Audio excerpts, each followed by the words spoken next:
Good evening, everybody. President Obama and British Prime Minister Gordon today calling for a new world order to tackle our global economic crisis. It's been a long time coming, but tonight, because of what we did on this day, in this election, at this defining moment, change has come to America. All right, folks, there's a lot going on right now. Decisions being made that are unprecedented and will have an overreaching impact on what it means to live in the United States of America. Both the Senate and the House of Representatives have just overwhelmingly passed the National Defense Authorization Act. Squeezed into this military funding bill are two provisions that give the military not just lots and lots of money, but lots and lots of power as well.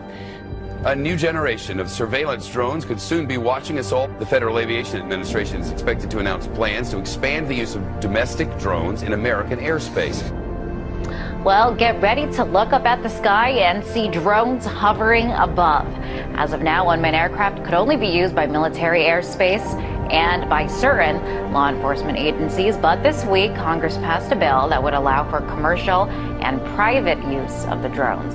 I have two words for you: predator drones. You will never see it coming.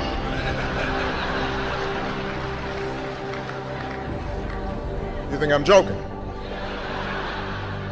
For shopping and dining over Thanksgiving and maybe watching some football games, big government Republicans and Democrats were busy shredding the last vestiges of the Constitution. Senators John McCain and Carl Levin want to enact a law that would declare the entire United States of America a battlefield for the military. They're talking about inserting the Army into domestic law enforcement. Senator Lindsey Graham, who supports this bill, says, quote, "The homeland is part of the battlefield, and people can be held without trial, whether an American citizen or not." The Department of Homeland Security buying ammunition, now looking to purchase another 21 million rounds of ammunition. This in addition, of course, to the 1.6 billion rounds that Homeland Security has bought in just the past 10 months. Now, to put all of this in perspective, the military used approximately 70 million rounds each year of the Iraq War. 70 million rounds in a war. If you look at what the Department of Homeland Security has been purchasing over the last year, it comes out to like 1.6 billion rounds of ammunition, more than 7,000 fully automatic assault weapons, 2,700 MRAP type vehicles, and now drones. Those are instruments of war. Department of Homeland Security's, who are they going to fight a war against? Something happened.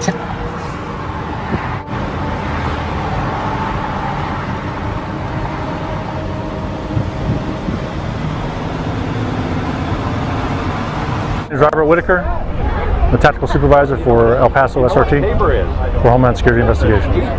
Well, we have our big vehicle out here. It's an armored vehicle. It's an MRAP vehicle. It's mine resistant, ambush protected. That's what it stands for. This is what we use to deliver our team to high-risk warrant services. The affirmative task we have now is to actually create a new world order. Important breaking news out of Boston: a pair of bombings rocked the finish line at the historic Boston Marathon. It was never meant that we would have this gigantic police force from the federal government. I mean, we had martial law up there, FBI and all these agents coming in and closing things down, going to people's houses. Do we close down cities because there's 10 murders over the weekend in Chicago? We don't do that. But here we close down a whole city, not even allowed to go to a baseball game. I mean, I think it's very, very scary when I look at some of those pictures. The military likes to perform war games, so that's why we're seeing military on the streets practicing. They are actually practicing. The tanks that we see on the streets and the National Guard patrolling neighborhoods and the practices that they're doing with our local police department, this is all in preparation for martial law, so that when they do actually lock down the country, they've got everything secured. But I think what we're starting to see, for anybody who is objective at all, is we're seeing a totalitarian system now unveil itself. And ever since essentially 9/11 happened, it's been more and more of these draconian measures that are leading us right down the road to martial law. Particularly to hear President Obama claim the power to keep people in prison indefinitely with no charges against them, no conviction, no sentence, just imprisonment. It's particularly stunning to hear him make that claim in the middle of a speech that was all about the rule of law. This last week, the U.S. Congress passed a bill which repeals posse comitatus, which means that we have now institutionalized and codified martial law. Right now, the battle against terrorism involves all of us. Everybody in this country is a potential terrorist. We don't even understand freedom anymore. We are a country that is headed towards socialism, totalitarianism, beyond your wildest imagination. I have to tell you, I'm doing a story tonight that I wanted to debunk these FEMA camps. I'm tired of hearing. You know about them? Sure. I'm tired of hearing. I wanted to debunk them. Well, we've now for several days done research on them. I can't debunk them. I don't know anything about them. It is our government. If you trust our government, it's fine. If you have any kind of fear that we might be headed towards a totalitarian state, look out, buckle up. There's something going on in our country that is ain't good. And they find a little red dot or a little blue dot on their mailbox, and they wonder what the little red dot and blue dot is. Well, it's marking your mailbox by the government, so when foreign troops come in here on us after martial law, but if you have a blue dot, they take you to the FEMA camps being built by Halliburton right now to house 50 million Americans. They're building enough concentration camps in America by Halliburton. So I'm going to tell all of you, if you have not bought ammunition, if you have not bought guns, go get them now. Go get them now, because you won't be able to get them much longer. Change has come to America. Practice Christianity and you could be court-martialed. That could be the new law of the land for our armed forces, thanks to a proposal by a religious tolerance group that claims Christian evangelists are predators. Is a war on religious liberty within the military, and that the Christianity of service members is now coming under attack by the Obama administration.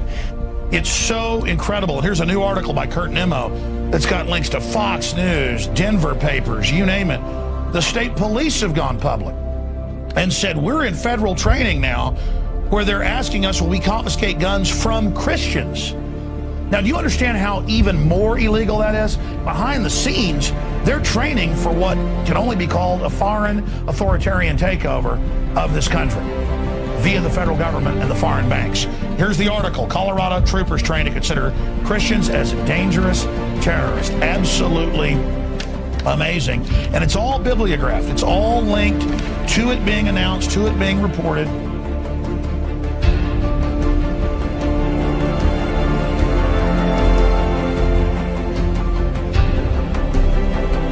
The company has now implanted 2 workers with microchips to monitor their movements, causing some to charge invasion of privacy. The company says it's merely a layer of security beyond key cards and clearance codes. I don't get one of those soon. Well, joining me now is Lance Ulanoff, editor-in-chief of PC Magazine. Lance, this sounds like some freaky science fiction book. Tell us what this is about. These 2 workers have microchips? Right. Well, this is very, very real, and these microchips are about the size of a grain of rice. They get injected into your skin. Futuristic film. Humans injected with a tiny chip holding the key to all of their private information. But as you're about to see in our CBS 46 investigation, it's not fiction. In fact, it's being marketed in Georgia as life-saving technology. Life-saving technology. We have a Florida family who are really pioneers in a brave new world.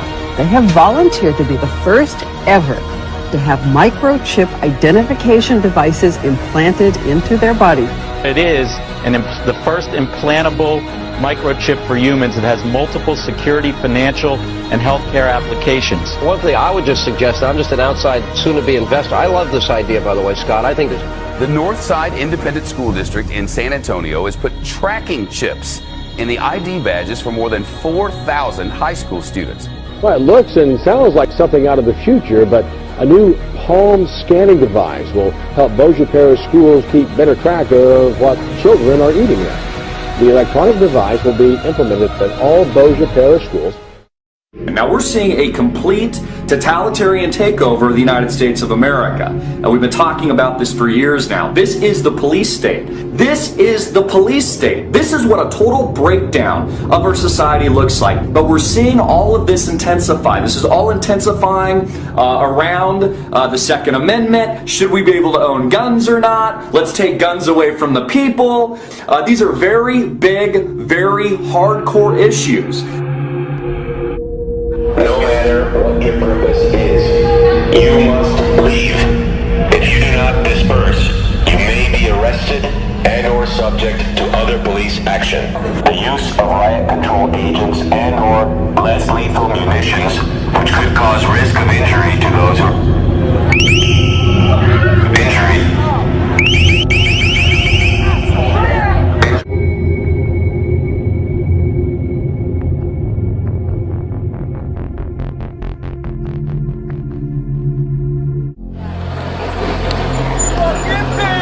Wall of police now moving in.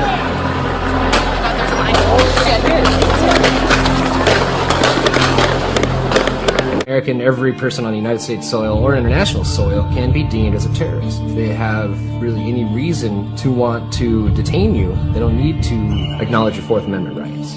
It's what supported things like the Patriot Act and now the NDAA and the ever-encroaching police state. By order of the City of Pittsburgh Chief Police, I hereby declare this to be an unlawful assembly.